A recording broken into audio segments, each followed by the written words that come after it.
Hi friends, అందరికీ నమస్తే. అందరూ బాగున్నారా? Welcome back to my channel Bhavani ఇంటి విలువలు.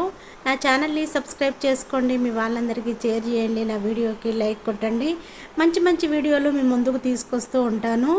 ఈరోజు చేయబోయేది ఆరెంజ్ జ్యూస్ అండి. 6 ఆరెంజ్లను తీసుకున్నాను.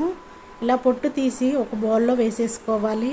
పైన అంతా నారలా ఉంటుంది కదా, అది మొత్తము తీసేసుకొని ఈ వైట్ లేయర్ అంతా తీసేసి బౌల్లో వేసేసుకోవాలి. ఆరెంజ్ జ్యూస్ ఎవరైనా తాగొచ్చండి, హెల్త్కి చాలా మంచిదండి. ఏ టైంలోనైనా తాగొచ్చు, హెల్త్కి చాలా చాలా మంచిది.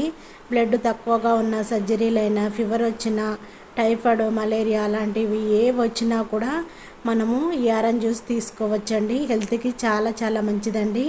దీనిలో ఎన్నో ప్రోటీన్లు ఉంటాయి కదా. ఆరెంజ్ జ్యూస్ చాలా మంచిదండి. ఇప్పుడు సమ్మర్లో ఇలా చేసుకొని తాగండి, హెల్త్కి చాలా మంచిది. నీరసంగా ఉన్న, ఆయాసంగా ఉన్న, బీపీ ఉన్న, షుగర్ ఉన్న, థైరాయిడ్ ఉన్న ఎవరైనా తాగొచ్చండి. హెల్త్కి మాత్రము చాలా మంచిది.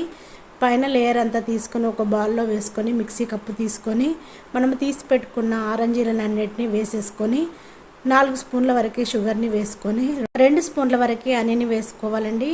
తేనె వేస్తే చాలా టేస్టీగా ఉంటుంది. జ్యూస్ మాత్రము ఐస్ క్యూబ్స్ని వేసేసుకొని మూత పెట్టేసుకొని గ్రైండ్ చేసుకోవాలి. జ్యూస్ రెడీ అయిపోయింది. మూత తీసి చూపిస్తున్నాను చూడండి. ఒక గిన్నె తీసుకొని స్టెయినర్ తీసుకొని మంచిగా వడకట్టుకోవాలి. పిప్పి ఏం లేకుండా మంచిగా వడకట్టుకొని ఇప్పుడు 2 గ్లాసులను తీసుకున్నాను, అందులో పోసి చూపిస్తున్నాను చూడండి. ఆరెంజ్ జ్యూస్ మంచిగా రెడీ అయిపోయింది కదా. ఆరెంజ్ జ్యూస్ పెద్దవాళ్ళ నుంచి చిన్నపిల్లల వరకు ఎవరైనా తాగొచ్చండి. చాలా చాలా మంచిదండి. నేను చేసిన ఆరెంజ్ జ్యూస్ నచ్చినట్టయితే మీ వాళ్ళందరికీ షేర్ చేయండి, మీరు కూడా చేసుకొని తాగండి. సమ్మర్లో చాలా మంచిదండి. నేను చేసిన ఈ వీడియో నచ్చినట్టయితే నా ఛానల్ని ఫాలో అవ్వండి. మంచి మంచి వీడియోలతో మీ ముందుకు వస్తూ ఉంటాను. Thank you for watching. నేను మీ భవానీ.